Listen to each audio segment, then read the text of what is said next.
말씀으로 또 교제하게 되어서 참 감사합니다. 여러분, 우리는 이제 건강한 삶을 추구합니다. 그러나 실상은 늘 건강할 수는 없습니다. 살다 보면 질병에 걸릴 수도 있고 상처를 입을 수도 있습니다. 우리 인생 중에서 질병과 아픔에서 자유하며 살아갈 수 있는 사람은 아마 없을 것입니다. 이것은 영적으로도 마찬가지입니다. 영적으로도 우리는 늘 건강할 수만은 없습니다. 때론 영적 질병과 아픔에 빠질 때가 있습니다. 이를 가리켜 우리는 영적 침체라고 합니다. 근래에 이제 저희 교회가 후원하고 있는 교회 중에 몇몇 교회의 목사님과 이제 통화할 일이 있어서 통화를 했는데요. 개척교회를 또 목회하고 계시고 또한 농어촌 교회에서 목회하시는 정말 귀한 분들입니다.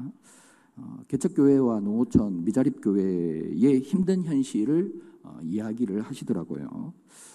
아무리 노력을 해도 당장 결과가 없기 때문에 많이 힘들고 지치게 된다라고 그런 이야기들을 많이 하셨습니다. 그리고 한 분은 또 큰 질병을 당하셔서 또 많이 힘들다는 이야기를 했습니다. 여러분, 개척교회와 농어촌교회를 섬길 때 봉착하게 되는 어려움들을 아마 짐작하실 것입니다. 아무리 애를 쓰고 노력을 해도 사람들이 왔다가 그냥 간다는 것입니다. 정착하지 않는다는 것입니다. 그럴 때마다 얼마나 낙심이 되고 이 좌절이 되는지, 이 영적으로 굉장히 다운이 된다라고 그렇게 표현들을 하셨습니다. 그리고 몸에 질병까지 찾아오니 얼마나 힘들겠습니까? 이처럼 교회의 힘든 현실을 제가 이제 들어주면서 저도 참 마음이 아프더라고요. 그러면서 한편으로 드는 생각이, 이렇게 영적으로 힘들고 지친 현상은 비단 척박한 환경에서 목회하는 목사님들만의 문제가 아니다. 모든 목회자들의 문제이고 또 나의 문제이기도 하다, 이런 생각이 들기도 하고요. 뿐만 아니라 이 문제는 우리 모든 성도들의 문제이기도 하다, 그런 생각을 하게 되었습니다. 그렇습니다. 우리 중에 그 누구도 영적 질병에서 자유하다, 나는 영적 침체와 무관하다라고 확신 있게 당당하게 말할 수 있는 사람은 없을 것입니다. 하나님의 사람 엘리야를 한번 생각해 보십시오. 엘리야는 바알과 아세라 선지자 850명과 대결해서 승리한 능력의 선지자가 아닙니까? 3년 6개월 동안 비가 내리지 않았는데 그가 기도를 통해서 그 3년 6개월 동안 비가 그친 그 땅에 비를 내리게 했던 기도의 사람이 아닙니까? 이런 사람 엘리야도 이후에 보면 영적으로 침체되고 있거든요. 로뎀나무 아래에 누워서 여호와여 넉넉하오니 지금 내 생명을 거두시옵소서. 나는 내 조상들보다 결코 낫지 못하나이다. 이렇게 낙심하여 쓰러져 버렸거든요. 그렇습니다. 엘리야와 같은 사람도 영적 침체를 맛보고 있다면, 여러분, 우리 중에 과연 누가 영적 침체에서 자유할 수 있겠습니까? 우리가 영적으로 때로는 승리하고 성장하고 능력 있는 삶을 살아갈 때도 있지만 때로는 영적으로 낙심하고 좌절하고 쓰러질 때도 있다는 것입니다. 영국의 유명한 설교자죠. 마틴 로이드 존스 목사님에 대해서 여러분 많이 들어보셨고 또 그분의 책을 많이 읽으셨을 건데요. 이 로이드 존스 목사님은 이제 의사로서 최고의 쥐라고 할 수 있는 영국 왕실의 주치의였던 토마스 호더경의 수제자였거든요. 예, 빨리 보여주시네요. 아무튼 이 호더경의 이 수제자, 호더경의 임상조교의 장이었습니다. 이 마틴 로이드 존스 이 청년은 이 젊은 시절에 장래가 창창하고 앞길이 보장된 정말 미래가 밝은 청년 의사였습니다. 그는 남다른 이 세밀한 이 섬세한 의술로 인하여 많은 환자를 치료했습니다. 이 로이드 존스의 이 섬세함을 따라올 사람은 없었습니다. 그는 누가 봐도 이제 차후에 왕실 주치의가 될 사람으로서 성공적이고 화려한 삶을 보장받은 젊은 의사였습니다. 그러나 그는 그 모든 것을 내려놓고 웨일즈 시골 마을의 설교 목사가 됩니다. 그러면서 육신의 질병보다 더 심각한 영적 질병, 특별히 이 영적 침체로 인해 찾아오는 이 신앙의 질병들을 치료하는 일에 헌신하는 삶을 그가 살아가게 됩니다. 유능한 의사였다가 목사가 된 로이드 존스의 말에 의하면 영적 침체가 육체의 중한 중병보다 더 심각하고 무섭다라고 그는 이야기를 했습니다. 그래서 그는 성도들의 영적 침체를 고치기 위해 더욱 노력을 했고 그 결과물로 바로 앞서 봤던 그 책입니다. 영적 침체라는 책을 출판하게 되었습니다. 로이드 존스는 이 책을 통해서 육신의 중병보다 더 치명적인 영적 침체를 치유할 수 있는 실제적인 처방들을 제시하고 있습니다. 그렇습니다. 육신의 질병 못지않게 영적인 질병, 특별히 이 영적 침체를 우리는 물리치고 극복할 수 있어야 한다는 것입니다. 오늘 본문에 보면 하나님의 사람 다윗도 영적 침체에 빠지고 있습니다. 이스라엘의 왕으로 기름 부음 받은 사람이지 않습니까? 이 다윗이 블레셋 땅으로 내려가고 있습니다. 그리고 블레셋 가드 왕 아기스에게 찾아가서 아기스에게 은혜를 구하고 있습니다. 여러분, 이스라엘 왕으로 선택받은 사람이 하나님의 사람 다윗이 하나님께 은혜를 구하는 것이 아니라 적국인 그 블레셋의 그 가드의 아기스 왕에게 은혜를 구하고 있는 거예요. 블레셋 왕에게 찾아가서 머리를 숙이고 있는 거예요. 여러분, 이게 있을 수 있는 일입니까? 다윗에게 이처럼 큰 수치와 영적 침체가 어디 있겠습니까? 자, 그렇기 때문에 여러분, 다윗에게도 이런 엄청난 영적 침체가 찾아왔다는 것입니다. 자, 그래서 오늘 본문을 통해서 우리가 이 다윗이 왜 영적 침체에 빠지게 되었는가, 먼저 그 원인을 한번 생각해 보고자 하는데요. 다윗이 영적 침체에 빠진 이유가 무엇인가? 여러분, 첫 번째 1절 상반절을 보시면 다윗이 그 마음에 생각하기를 내가 후일에는 사울의 손에 붙잡히리니 라고 말합니다. 그리고 1절 하반절을 또 보시면 사울이 이스라엘 온 영토 내에서 다시 나를 찾다가 단념하리니 내가 그의 손에서 벗어나리라 하고 합니다. 본문 속에서 다윗은 사울의 손에 내가 붙잡히겠다, 그래서 사울의 손에서 나는 벗어나겠다라고 말하고 있습니다. 이게 무슨 말입니까? 다윗이 사울을 두려워했다는 것입니다. 내가 사울의 손에 진짜 붙잡힐 수도 있겠다. 이렇게 사울이 포기하지 않고 나를 계속 잡으러 오는 걸 보니, 이 집요함을 보니, 안 하겠다고 하면서 또 오고, 이걸 보니 이건 언젠가는 붙잡히겠다, 이런 생각 속에서 두려움에 빠진 거예요. 그렇습니다. 여러분, 영적 침체는 바로 두려움을 통해서 찾아옵니다. 여러분, 베드로를 보십시오. 그가 예수님의 말씀에 순종하면서 앞만 보고 나갔을 때에는 바다에 빠지지 않았거든요. 무리를 걸었거든요. 그러나 앞을 보지 않고 사방을 보면서 몰아치는 그 풍랑을 보면서 이 두려움에 빠진 거거든요. 이 무서움에 빠진 거거든요. 그러니 그의 몸도 즉시 바닷속으로 빠지지 않습니까? 여러분 말씀을 한번 보실까요? 마태복음 14장 30절인데요. 베드로가 바람을 보고 뭐라고요? 무서워. 이 무서움, 두려움. 여러분 베드로가 물속에 빠진 1차적인 이유는 바로 이 두려움, 무서움 때문입니다. 그렇습니다. 주님을 보지 않고 주변을 보면서 무서움에 빠지고 두려움에 휩싸였을 때 넘어지게 되고 침체되게 되는 거예요. 베드로를 비롯한 모든 제자들을 한번 보십시오. 예수님이 체포되시는 그 장면 속에서 순간 이들에게도 두려움이 찾아오는 거거든요. 어떻게 우리 예수님이 저렇게 나약하게 붙잡히실 수 있는가? 저렇게 체포당하시고 포박당할 수 있는가? 그 모습을 보면서 이 제자들 속에 두려움이 찾아오는 거예요. 이 두려움이 제자들의 심령 속에 찾아오니 이들이 예수님을 버리고 다 도망가는 거예요.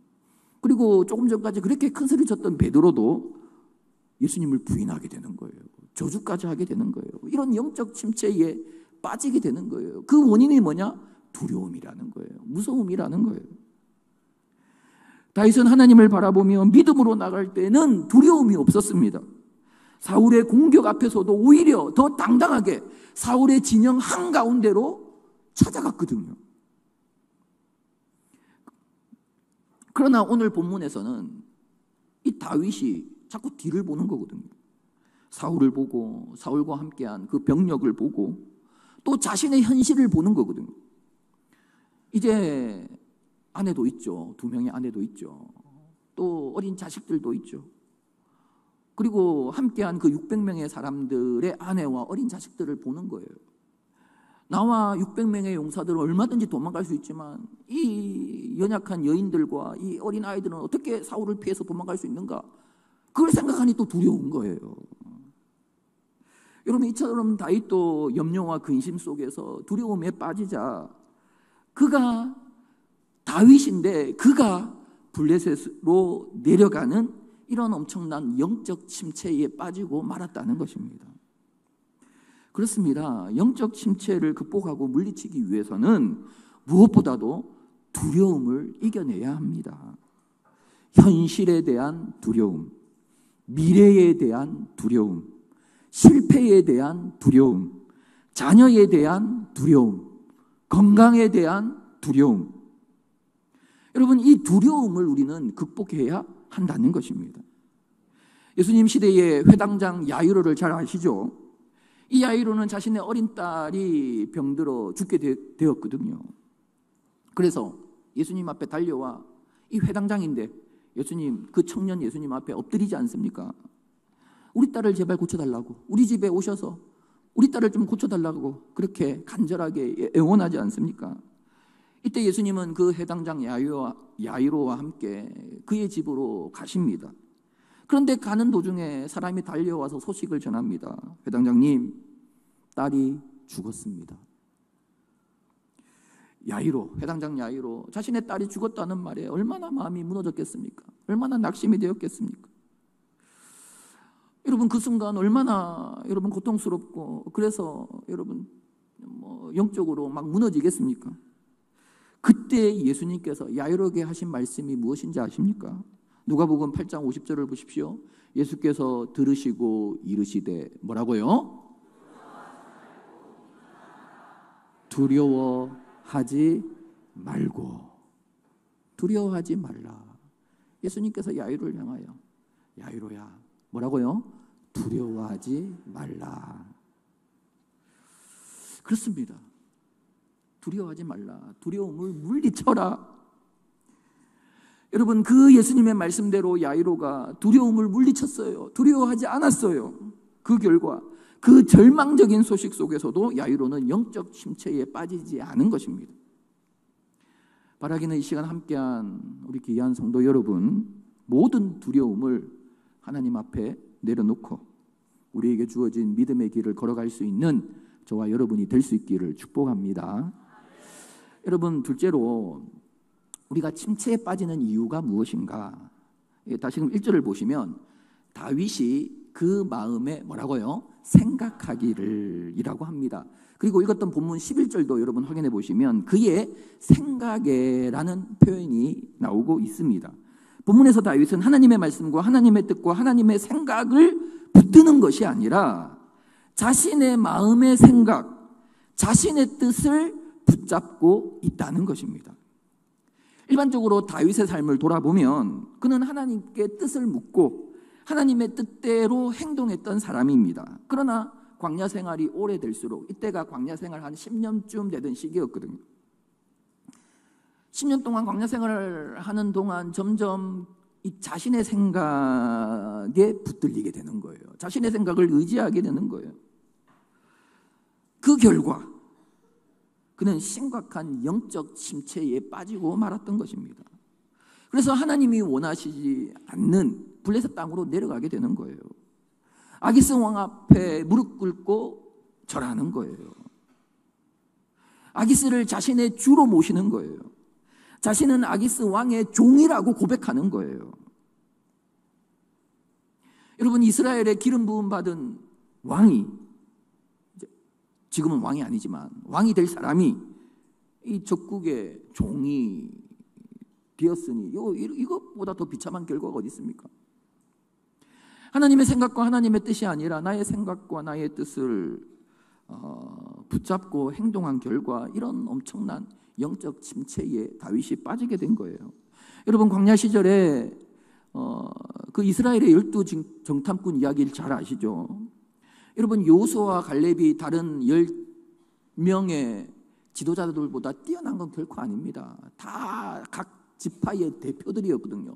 다 누구보다도 뭐 빼어난 또 월등한 우수한 사람들이었거든요. 여러분, 그러나 여호수아와 갈렙은 하나님의 말씀을 붙잡고 가나안 땅을 정탐한 거죠. 그 결과 여호수아와 갈렙은 돌아와서 그 땅은 하나님께서 우리에게 주신 젖과 꿀이 흐르는 정말 좋은 땅입니다. 그 땅의 거민은 우리의 밥입니다. 그 땅은 하나님께서 우리에게 주신 땅입니다. 지금 바로 올라가서 그 땅을 차지합시다. 이렇게 외치는 거예요. 그러나 하나님의 말씀이 아니라 자신의 생각이죠. 자신의 생각을 가지고 가나안 땅을 정탐했던 나머지 10명의 사람은 돌아와서 이 영적 침체에 빠지는 거죠. 낙심하는 거죠. 그러면서 말하기를 그 땅은 실로 젖과 꿀이 흐르는 땅입니다. 정말 좋은 땅입니다. 그러나 그 땅 거민은 우리보다 강해서 우리는 그들을 치지 못합니다. 이기지 못합니다. 그들은 거인이고 우리는 스스로 보기에도 그들 앞에 메뚜기와 같습니다. 안 됩니다. 돌아갑시다. 여러분, 똑같은 현장을 보고 왔는데 하나님의 뜻과 하나님의 말씀이라는 안경으로 본 여호수아와 갈렙은 우리가 능히 이긴다라고 보고를 합니다. 그러나 자신의 생각과 자신의 뜻이라는 안경으로 그 땅을 바라본 10명은 우리는 도저히 이기지 못한다. 돌아가자. 그러면서 낙심하고 침륜에 빠져버렸던 것입니다. 여러분, 하나님의 말씀이 아니라 나의 생각과 내 뜻에 붙들려 살아가는 사람은 영적 침체에 빠질 수밖에 없다는 것입니다. 왜냐하면 우리의 생각은, 사람의 생각은 치우쳐도 한참 치우쳐 있기 때문입니다. 모자라도 한참 모자라기 때문입니다. 그래서 성경은 우리 사람의 생각을 이렇게 말씀하고 있습니다. 창세기 6장 5절을 보십시오. 여호와께서 사람의 죄악이 세상에 가득함과 그의 마음으로 생각하는 모든 계획이 뭐라고요? 항상 악할 뿐임을 보시고. 로마서 8장 6절도 여러분 보십시오.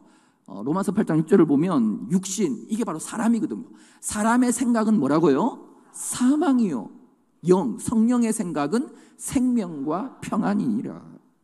여러분, 아무리 천하의 다윗이라고 해도 자신의 생각에 사로잡혀 버리면 영적 침체에 깊이 빠질 수밖에 없었다는 것입니다. 반면에 이 다윗이 똑같은 사람이죠. 하나님의 말씀을 붙잡았을 때에는 비록 어린 나이였지만 곰과 사자 앞에서도 담대했거든요. 칼과 창과 온 갑옷으로 무장한 골리앗 앞에서도 담대했거든요. 결코 무서워하지 않았거든요. 성도 여러분, 나의 생각과 나의 뜻이 아니라 하나님의 말씀을 붙잡고 살아갈 수 있기를 바랍니다. 하나님의 말씀은 내 발의 등이요 내 길의 빛입니다. 하나님의 말씀이 나를 바른 길로 인도하십니다. 하나님의 말씀이 나에게 생명이 됩니다. 하나님의 말씀이 내 속에 거할 때 우리는 영적 침체를 극복하고 오히려 부흥을 누릴 수가 있다는 것입니다. 앞서 로이드 존스 목사님이 이야기를 했는데요. 그가 영적 침체라는 책에서 영적 침체를 치료할 수 있는 처방을 제시했는데요. 육신의 의사가 영혼의 의사가 되어 영적 침체라는 질병에 대한 이 처방전으로 그 책의 결론이 무엇인가? 그것은 말씀으로 돌아가야 한다. 이겁니다. 우리가 예수님을 닮는다. 성화, 거룩, 영적 성장, 영적 건강인데요. 이 모든 것은 오직 하나님의 말씀으로만 이루어질 수 있다라고 그는 이야기하고 있습니다. 성도들이 영적으로 건강하게 될 수 있는 이런 만병통치약은 오직 말씀으로 돌아가는 길밖에 없다. 나의 생각과 나의 뜻을 내려놓고 말씀으로 돌아가는 길밖에 없다라고 그렇게 이야기하고 있습니다. 그렇습니다. 말씀만이 우리를 모든 두려움에서 건져 주십니다. 두려워하지 말라. 내가 너와 함께함이라. 놀라지 말라. 나는 내 하나님이 됨이라. 내가 너를 굳세게 하리라. 참으로 너를 도와주리라. 참으로 나의 의로운 오른손으로 너를 붙들리라. 말씀만이 불확실한 나의 생각을 내려놓고 내가 붙잡을 수 있는 진리입니다. 이 말씀을 붙잡고 살아갈 때, 내 생각 속에가 아니라 이 말씀 속에 살아갈 때 우리는 영적 침체를 능히 극복하고 벗어날 수 있다는 것입니다. 그리고 한 가지 더, 우리가 영적 침체에 빠졌을 때 우리가 기억해야 하는 것이 있습니다. 여러분 7절을 보면 성경은 이 다윗이 블레셋 사람들의 지방에서 산 날수가 뭐라고요? 1년 4개월이었더라 라고 기록하고 있습니다. 이는 하나님께서 다윗이 영적으로 침체되어 살아간 그 날들을 정확하게 세고 계셨다는 거예요. 이 말은 하나님께서 다윗이 영적으로 침체되었고 방황했던, 영적으로 고통 속에 거했던 그 시간에도 하나님은 다윗을 지켜보고 계셨다는 거예요. 다윗에게서 눈을 떼지 않으셨다는 거예요. 여전히 다윗을 바라보시며 다윗과 함께 하셨다는 거예요. 여러분, 그러니 그 날수를 하나님께서 다 세고 계시는 거예요. 다윗과 함께 하시면서. 영적으로 침체된 다윗의 삶이지만 하나님은 결코 다윗을 떠나지 않으셨다는 거예요. 그리고 결정적인 순간마다 찾아오셔서 역사해 주시는 거거든요. 보십시오. 침체에 빠진 다윗은 오늘 본문을 보면 이 거짓말을 하면서 거짓에 빠져 있습니다. 또 남녀노소를 막론하고 막 무자비하게 죽이는 이런 행동을 자행하고 있습니다. 그러나 그런 다윗을 하나님은 결코 떠나지 않으셨다는 것입니다. 블레셋 땅에 머물러 있어도 하나님은 여전히 다윗과 함께 해 주셨다는 것입니다. 다윗은 하나님을 잊었어요. 그러나 하나님은 다윗을 잊지 않았다는 것입니다. 여러분, 여기에 바로 하나님의 은혜가 있습니다. 하나님은 아무 조건 없이 우리를 구원하셨고 우리를 자녀 삼아 주셨습니다. 그리고 아무 조건 없이 우리와 동행해 주시고 우리를 인도하시고 우리를 지켜보신다는 것입니다. 때론 우리가 넘어지고 쓰러져도 하나님은 실망하지 않으십니다. 때론 우리가 하나님을 거부하고 거절해도 하나님은 우리를 거부하지 않으십니다. 우리가 스스로 침륜에 빠지고 침체에 빠져도 하나님은 변함없이 우리를 떠나지 않으신다는 것입니다. 우리가 하나님이 싫어하시는 거짓, 이런 거짓에 빠지고 이런 죄악에 넘어져도 하나님은 여전히 우리와 함께 하시고 우리와 동행해 주신다는 것입니다. 그리고 결정적인 순간에 우리를 일으켜 주신다는 것입니다. 여러분, 이 하나님의 은혜가 있기에 우리는 다시 일어설 수 있는 것입니다. 회복되고 궁극적으로 승리할 수 있는 것입니다. 성도 여러분, 우리는 다윗처럼 두려움에 빠질 때가 있습니다. 나의 생각에 사로잡힐 때가 있습니다. 그때 우리는 영적 침체에 빠지게 되는 거거든요. 그러나 여러분 반드시 기억하십시오. 그 순간에도 하나님은 변함없이 우리와 함께 하신다는 것입니다. 결코 나를 떠나시지 않는다는 것입니다. 나를 향한 그 하나님의 변치 않는 은혜와 사랑을 우리는 기억해야 합니다. 그 은혜가 다윗을 회복시키는 거거든요. 그 은혜가 오늘도 영적 침체에 혹 빠진 우리를, 저와 여러분을 회복시키는 거거든요. 여러분, 이 하나님의 은혜를 반드시 기억할 수 있어야 합니다. 자, 그렇다면 여기에 또 한 가지 문제를 우리가 생각해 볼 필요가 있는데요. 우리가 하나님의 백성이기에 때로 영적 침체에 빠진다고 해도 그러면 하나님께서 우리를 버리지 않고 떠나시지 않기 때문에 결국 우리를 회복시켜 주시는 것이 아닌가, 우리는 다시 일어서게 되는 것이 아닌가. 그러면 뭐 굳이 영적 침체에 빠지지 않으려고 노력할 필요도 없지 않는가? 왜 빠지면 다시 하나님께서 이렇게 세워 주시는데, 결국 영적 침체에 빠져도 뭐 큰 상관이 없는 게 아닌가? 하나님이 그 은혜로 우리를 다시 일으켜 주시는데, 여러분 맞습니다. 우리는 하나님의 자녀이기에 궁극적으로 하나님은 우리를 포기하지 아니하시고 견인해 가시는 거거든요. 결국 우리를 회복시켜 주시는 거거든요. 다시 일어나게 하시는 거거든요. 그러나 여러분, 영적 침체는 여러분 반드시 우리가 기억해야 하는 것은 뭐냐면, 이 영적 침체가 우리에게 부정적인 영향을 끼친다는 것입니다. 마치 박힌 못을 빼내면 결국 자국은 남아있는 거거든요. 여러분, 우리는 영적 침체를 방치해서는 안 됩니다. 물론 하나님께서 회복시켜 주시지만 이 영적 침체가 찾아왔을 때 빨리 회복해야 하고, 그리고 영적 침체에 빠지지 않도록 우리는 노력해야 합니다.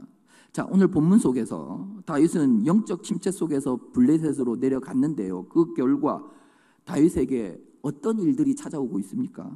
첫째로 다윗이 영적으로 심각한 손해를 입고 있는 거거든요. 다윗이 블레셋에 머물 기간 동안에 다윗은 철저하게 하나님으로부터 멀어졌거든요. 여러분, 이 본문 27장은 하나님이라는 단어가 한 번도 안 나옵니다. 이는 다윗의 영적 상태를 보여줍니다. 그만큼 하나님과 멀어졌다는 거예요. 시편을 연구하는 학자들의 주장에 의하면 다윗이 사울에게 쫓길 때는 그렇게 시편을 많이 기록했습니다.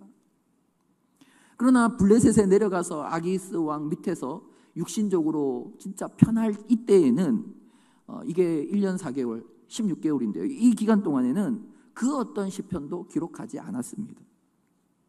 여러분, 우리 신앙인에게 있어서 하나님과의 단절만큼 고통스러운 게 어디 있습니까? 이때의 고통을 이후에 다윗이 잘 알았기 때문에 그가 심각한 범죄를 범했을 때 시편 51편에 보면 나를 주 앞에서 쫓아내지 마시고 주의 성령을 내게서 거두지 마옵소서라고 눈물을 흘리며 간구하고 있습니다. 나를 멀리 쫓아내지 마시고 나를 버리지 마옵소서. 다시 말해서 하나님, 이제는 내가 더 이상 하나님과 단절되어서는 안 됩니다. 이 하나님과의 단절이 영적으로 얼마나 고통스러운가를 알기에 내가 큰 범죄를 저질렀지만 이번에 제발 하나님께로부터 내가 멀리 벗어나지 않게 해주십시오. 단절되지 않게 해주십시오. 그렇게 간절하게 기도했던 것입니다. 여러분, 영적 침체는 하나님과의 단절 그리고 멀어짐이라는 그런 우리의 영혼에 심각한 손상을 끼친다는 것입니다.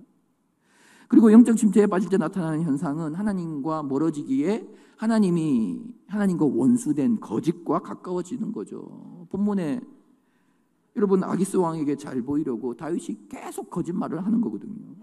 구술 사람, 기레스 사람, 아말렉 사람을 침략해서 약탈해 놓고서는 유다 네겝, 이 네겝은 남방을 말합니다. 남쪽 지역, 유다 남쪽 지역을 약탈했다라고 거짓말을 하는 거거든요. 여러분, 이 다윗의 거짓말, 이 다윗의 이중 생활은 결국 다윗과 함께한 그 600명의 사람들에게 다 영향을 끼치는 거거든요. 이 600명은 다윗이 이후로 함께 이스라엘을 건설하는 사람들인데 그 사람들에게 다윗이 거짓말하는 모습을 보여주고 있고 또 이중생활하는 모습을 보여주고 있는 거예요. 이 모습은 특별히 이후에 압살롬의 반역 때 군대장관 요압에 의해서 그대로 재현되지 않습니까? 다윗은 이 장군들에게, 병사들에게 내 아들 압살롬을 선대하라라고 하는 거거든요. 부탁했거든요. 다들 예, 그렇게 하겠습니다. 그렇게 하겠습니다. 다 약속했거든요. 근데 이게 다 거짓말이에요. 거짓말이에요. 다윗과 똑같은 모습이에요. 압살롬을 만났을 때 선대하기는커녕 요압이 그냥 죽여버리지 않습니까? 여러분, 다윗의 거짓은 결국 자신에게 부메랑으로 돌아오고 있는 것입니다. 큰 아픔과 슬픔으로 돌아왔던 것입니다. 그리고 다윗이 영적 침체로 인해서 블레셋으로 내려간 결과 다윗은 7년 반을 잃어버리게 되는 거거든요. 다윗이 블레셋에 머문 기간은 1년 4개월, 16개월인데 이 1년 4개월 후에 사울 왕은 블레셋과의 전투에서 전사하게 됩니다. 사울이 죽으면 그 뒤로 누가 이스라엘의 왕이 되어야 합니까? 당연히 다윗이 왕이 되어야 되잖아요. 사울 왕도 그렇게 이야기했잖아요. 내 다음은 너다. 그 많은 병사들 앞에서 자신을 살려줬을 때 내 다음은 너다. 요나단도 수없이 이야기했거든요. 나는 아니다. 하나님이 너를 택했다. 네가 다음 왕이다. 그렇다면 사울 왕이 죽고 나서 누가 왕이 되어야 합니까? 당연히 다윗이 왕이 되어야 되죠. 그러나 다윗이 왕이 됩니까? 안 돼, 못 되거든요. 이스보셋이 왕이 되는 거거든요. 그 이유가 뭡니까? 다윗이 이스라엘에 머물지 않았기 때문입니다. 블레셋에 내려갔기 때문입니다. 블레셋과의 전쟁에서 사울 왕이 전사했는데 여러분, 당시 이스라엘 사람들 입장에서 생각해 보십시오. 자신의 원수 땅에서 자신의 원수를 주인으로 섬기는 그 다윗을 어떻게 그들의 왕으로 모실 수 있겠습니까? 이거는 있을 수 없는 일이거든요. 무슨 말입니까? 다윗이 스스로 왕이 될 수 있는 명분을 내버린 거거든요. 여러분, 사울 다음의 왕은 누가 봐도 다윗입니다. 누구도 이 사실을 부인할 수 없었습니다.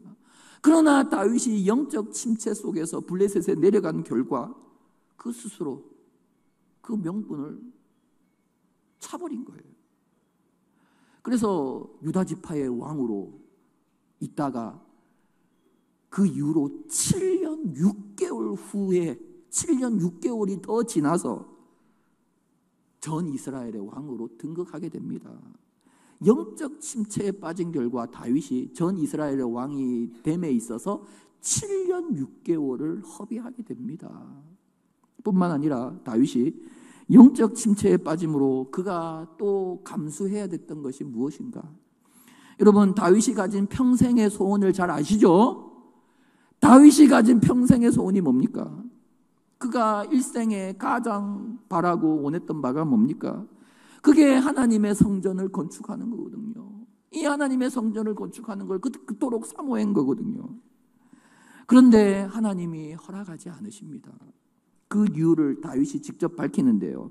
역대상 28장 3절을 보십시오. 하나님이 내게 이르시되 너는 전쟁을 많이 한 사람이라 피를 많이 흘렸으니 내 이름을 위하여 성전을 건축하지 못하리라 하셨느니라. 여러분, 하나님은 다윗이 전쟁을 많이 했다, 피를 많이 흘렸다, 그래서 안 된다라고 말씀하셨습니다. 그렇다면 여기서 우리가 좀 더 깊이 생각해 볼 필요가 있는데요. 그 시대 속에서 이 전쟁은 하나님의 뜻입니다. 그리고 하나님이 허락하시고 하나님이 인정하신 전쟁에서 피를 흘린 것은 이거는 결코 허물이 되지 않습니다. 이건 순종이거든요. 허물이 되지 않습니다. 결국 무슨 말인가? 이 말에 내포된 의미는 다윗이 하나님께서 허락하지 않으셨고 하나님께서 인정하지 않은 싸움, 피 흘림을 흘리게 했다는 것입니다. 그게 무엇입니까? 바로 시글락이거든요.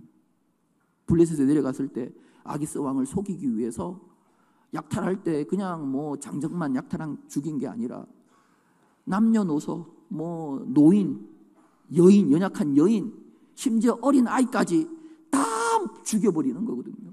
그리고 물건만 다 뺏어오는 거거든요. 자신의 거짓말을 숨기려고.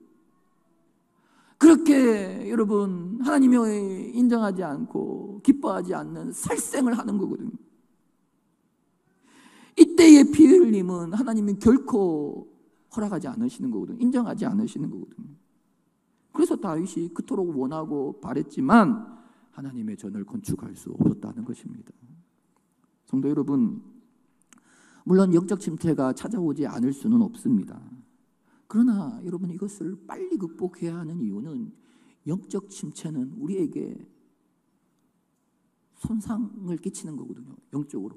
또 우리의 삶 속에서 우리의 생애에 많은 손상을 끼치는 거거든요.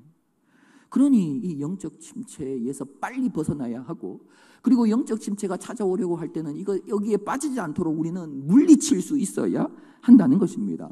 여러분, 하나님의 말씀을 붙잡고 그 말씀의 능력 속에서 모든 두려움과 걱정을 물리쳐야 합니다.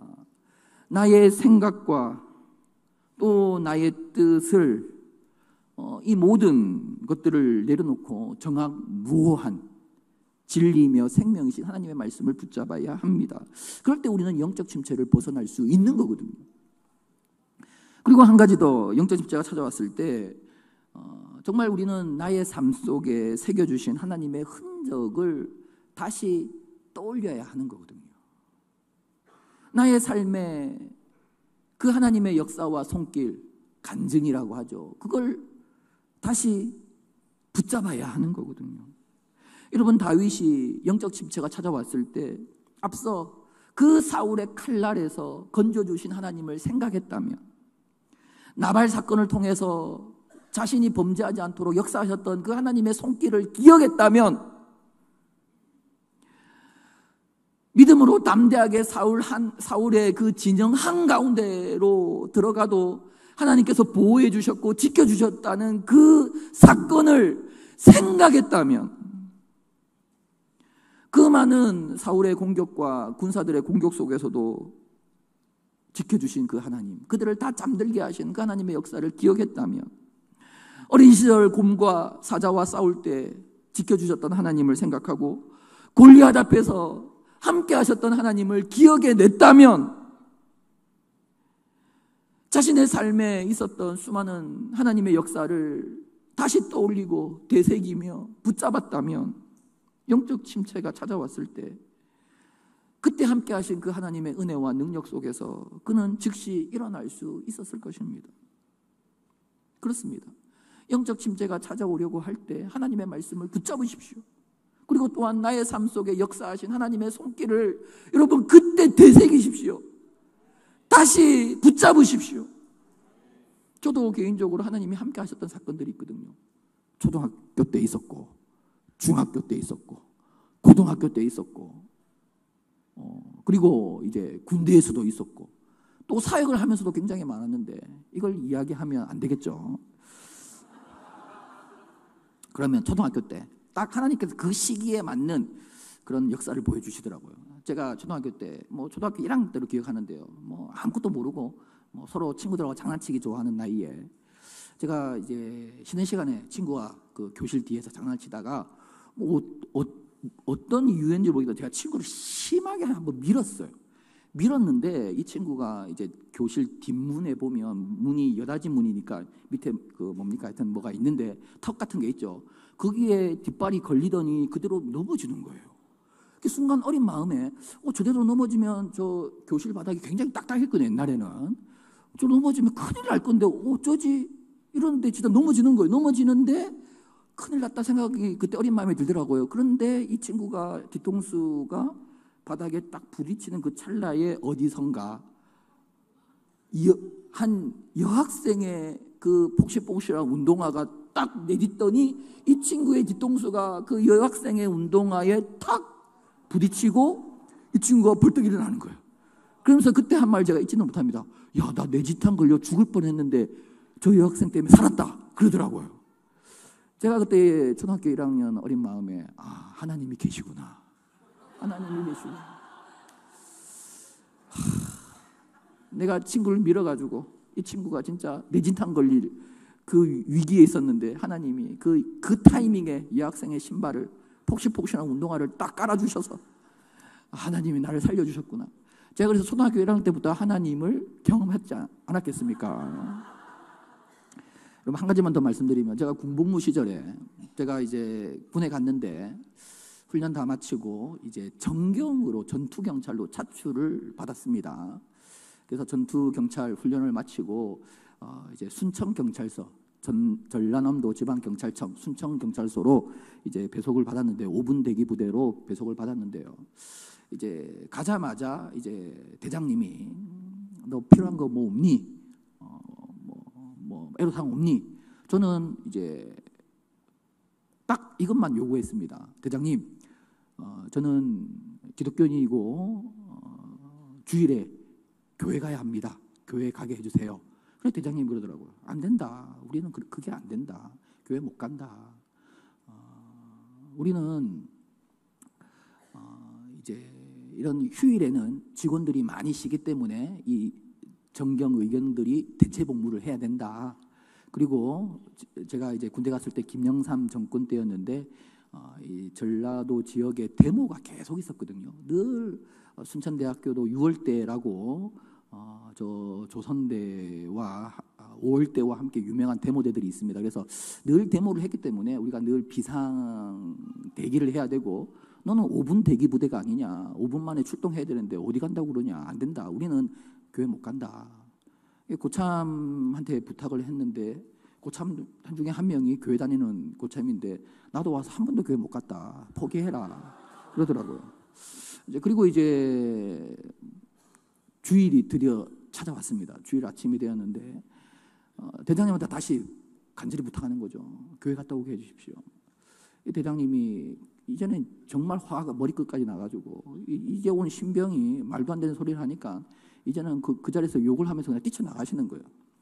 청사로 이제 경찰서 건물로 이제 들어가시는 거예요. 그래서 제가 뭐 돌려돌려 따라가지 않습니까? 들어갔는데 이제 경비과가 저희 소속과인데 경비과 사무실로 들어가시더라고요. 따라 들어갔는데 뭐 주일 이른 아침이니까 아무도 없죠. 경비과에 딱 따라 들어가자마자 문이 닫히자마자 나를 향해서 막 욕을 하는 거예요. 야, 또 뭐 제가 뭐 온갖 욕을 쏟아붓는 거예요. 교회는 무슨 교회 안 된다고 하니까 너 아마 엄청나게 욕을 들었습니다. 그래도 뭐 어쩌면 뭐 교회 가야 되는데 그래도 뭐 어쩔 수 없죠. 계속 그 욕 듣고 있는데 뒤에서 문이 열리는 거예요. 문 열리는 소리가 들리는 거예요. 대장님이 앉아있다가 갑자기 탁 일어나시더라고요. 그럴 때 뒤에서 제가 그때 들리는 음성, 얘야 교회 가고 싶니? 딱 이 음성이 들리더라고요. 제가 교회 가고 싶니? 그 말에 깜짝 놀라서 뒤를 돌아봐 전혀 모르는 좀 나이 들어 보이는 사람이, 쪼매난 사람이 이렇게 저한테 이야기를 하더라고요. 예 라고 대답했죠. 가자 하는 거예요. 대장님이 막 굉장히 막 무서운 그런 눈빛을 보이면서 빨리 가라고 하더라고요. 그래서 갔죠. 갔더니 경찰서 한가운데에 경찰서장님 차죠. 미 하나 차가 딱 세워져 있고 서장님 조수석에 타고 제가 그날 교회를 갔습니다. 마침 경찰서를 빠져나가는데 며칠 전에 저를 깨워서 뭐 굉장히 얼차례를 줬던 고참이 초소에 서 있더라고요. 그 고참의 경례를 받아가며 모든 교차로에 경찰들이 다 나와 있더라고요. 모든 경찰들의 경례를 받아가며 제가 그날 교회를 갔습니다. 순천에 저희 고신교단이 몇 개 안 되는데 마침 서장님이 고신교단 다니시는 서장님이셨고, 돌아왔을 때 대장님이 저를 급하게 부르시더니 하는 말씀이, 너는 일요일마다 서장님이 다니는 그 교회 가서 서장님에게 눈도장을 찍고 와라. 안 그러면 넌 큰일 난다. 그래서 제가 최초로 주일에 한 번도 안 빠지고 교회에서 예배를 드리게 되었습니다. 여러분, 우리가 영적 침체가 찾아올 수 있습니다. 저도 마찬가지죠. 그러나 그때마다 하나님의 말씀을 붙잡고 내 생각을 내려놓고 하나님께서 나의 삶을 통해서 일하셨던 일들을 떠올리고 기억하면 영적 침체에 빠지지 않는 거죠. 능히 물리치는 거죠. 능히 이겨내는 거죠. 저는 우리 모든 성도들도 마찬가지라고 생각합니다. 여러분에게 주시는 말씀이 있지 않습니까? 또 이번 주에 주셨던 말씀이 있지 않습니까? 그 말씀 붙잡으십시오. 또 내 삶에 주신 나의 말씀 있지 않습니까? 그 말씀 붙잡으십시오. 그리고 내 삶 속에서 하나님께서 일하셨던 하나님의 역사와 하나님의 손길을 다시 떠올리십시오. 그러면 우리가 영적 침체에 빠지지 않습니다. 영적 침체에 빠지면 여러분 우리가 영적으로 또 우리가 삶적으로 엄청난 손해가 있는 거거든요. 우리 귀한 함께하는 교회 성도 여러분, 하나님의 말씀으로 모든 두려움과 염려와 근심을 내려놓으시기 바랍니다. 내 생각을 내려놓고 하나님의 말씀을 붙잡을 수 있기를 바랍니다. 내 삶에 하나님께서 새겨주신 나와 하나님과의 이야기, 나와 하나님과의 스토리가 있잖아요. 그걸 붙잡으셔야 해요. 그걸 되새기셔야 해요. 그러면 영적 침체는 한 길로 왔다 7길로 물러가게 도망가게 되는 거죠. 그리고 우리는 더 큰 부흥과 성장을 누리게 된다는 것입니다. 이 복 있는 삶을 힘있게 살아가는, 이 앞으로 시작되는 후반기에도 힘있게 살아가는 우리 귀한 성도들이 될 수 있기를 축복합니다.